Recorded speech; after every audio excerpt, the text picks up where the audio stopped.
ملګرو سلامونه او نیکې ښې ډېر زیات احترامات ستاسو ورور ستاسو ملګری عبران ادان یم امید ساتم چې ښه به او روغ جوړ به د صحت په جامه به او د ژوند نه به ښه مزې اخلئ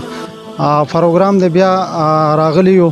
دولت کلي ته شمس را سره دی په دې پروګرام کې را سره ډاکټر صاحب دی او بیا را سره ډاکټر صاحب سره څنګ کې باسلي باسي صاحب ولاړ دی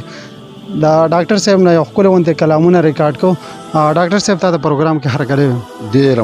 ډېره مننه زه به تاسو ته زما بدخان ناشاد ډاکټر خبرې کوم زه به تاسو ته صرف چې کوم دی په دې یو نظم ولیکم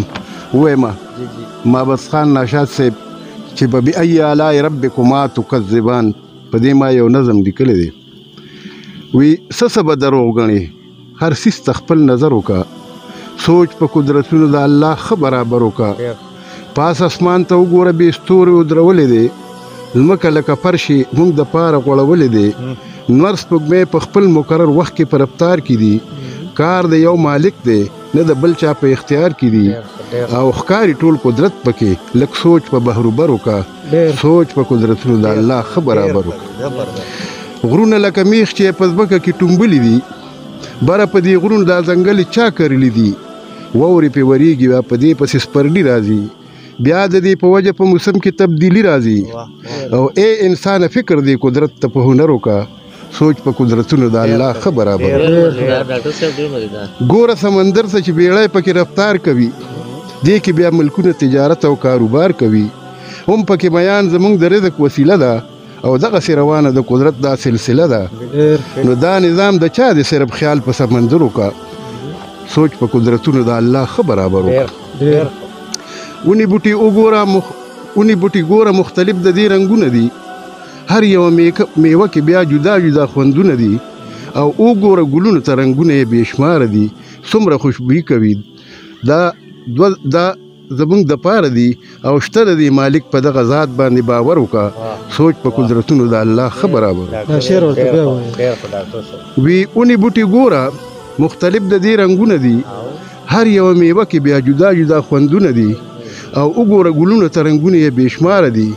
څومره خوشبويي کوي دوا زموږ د پاره دي او شته د دې مالک په دغه ذات باندې باور وکړه سوچ په قدرتونو د الله ښه برابر وکړه وی شنه یا خوراکې ده خو موږ تر سپین شوده اخلو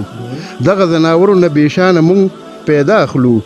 او غوښه یې هم اخرو دا حلاله موږ د پاره ده نوره منافع د حیوان څومره بېسیاره ده نو دغه نعمتونو ته له خیال شام و سحر وکړه سوچ په قدرتونو د الله ښه برابر وکړه وګوره هګۍ ته بیا د دې نه اندازه واخله هم د پاک الله د دې نعمت نه ښه مزه واخله او څنګه د هګۍ دغه پوستکي په حکمت دې ساز چرګه څومره څیز دی دغه واړه په قدرت دې ساز نو شته د دې شاهکار خو لږ شان زور ته په خپل سر وکړه سوچ په قدرتونو د الله ښه برابر وکړه وی رنګ په رنګ مارغان دي په جدا جدا انداز کې دي څوک د رب ثنا وایي څوک بره په پرواز کې دي څه پکې حرام دي څه حلال دي حق حیران بشي دغه قدرتونه په سوچ کې د سبحان بشي نو دا طاقت د چا دی صرف سوچ په دې منظر وکړه سوچ په قدرتونو د الله ښه برابر وکړه او فکر بني آدم که چېرې صرف په خپل ځان وکړو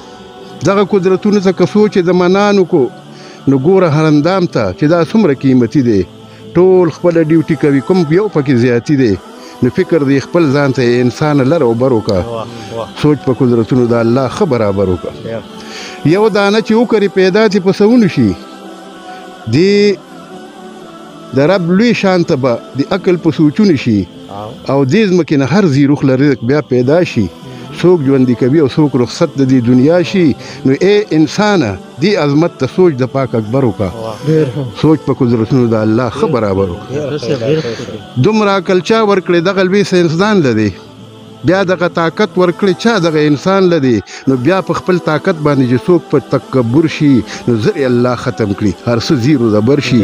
نو فکر خو انجام ته د فرعون یو لوی کافر وکړه سوچ په قدرتونو د الله ښه برابر وی دا دنیا خو لوبې دي د دې ځای رخصت بشي خپل عمل د سم کګنی پیخ په مصیبت بشي او هر څه بشي پاتې نه جیداد نه به دولت وي بیا هلته دوه خبرې دي دوزخ یو یا جنت وي بیا نو ځان له تیارې معبد خانه د محشر وکړه سوچ په قدرتونو د الله ښه برابر ګرانو کتونکو تاسو د ډاکټر صاحب کلام واورېدو ډېر زبردست کلام یې وی ډېر ښکلی ډاکټر صاحب نه یو دوه تپوسونه کوو ډاکټر صاحب یو دوه کتاب هم چاپ شوي دي د خولې نه اورو ډاکټر صاحب ستاسو دا کتابونه کم سن کې او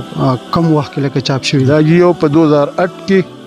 او هغه ته بے قصور سزا زما کتاب دی لومبه کتاب بے قصور سزا او دویم چې کوم دی نو دا په 2011 کې دی زما خیال چې هغه دی پښتانه او اسلام پای کې ما تاریخ په دې پښتنو تاریخ لیکل دی مختصر د شعر په انداز کې کني اسی تاریخ ډیر لوی دی خو ما په شعر کې راوستي دي پښتانه او اسلام چې دا پښتون د کم ځای نه راغلی دی د دې نیکسو کو دا د شجره مې مکمل په هغه کې شعرونه کې راوستي ده ډاکټر صاحب دا راته وای تاسو عمر هم لخر ډیر زیات تاسو نور کاروم کوي کنه بس کړم دې کنه سی صاحب نه جزه خو پریکټس کوم میډیکل پریکټیشنر یم او شاعری کوم وسره او باقی چې کوم دی نو بس منډې تړلې د دنیا زمینداری وسره کله کله پکې وکړو ډاکټر صاحب دا راته وای دریم کتاب ته سمه شته کنه او جی دریم کتاب مې لیکل دی د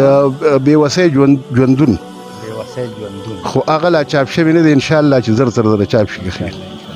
ګرانو کتونکو تاسو ډاکټر صاحب اورېدو دریم کتاب هم لا خیر روان دی خو لا چاپ شوی نه دی لا په لاره دی د بل پروګرام پورې راکې اجازت د لوی الله په امان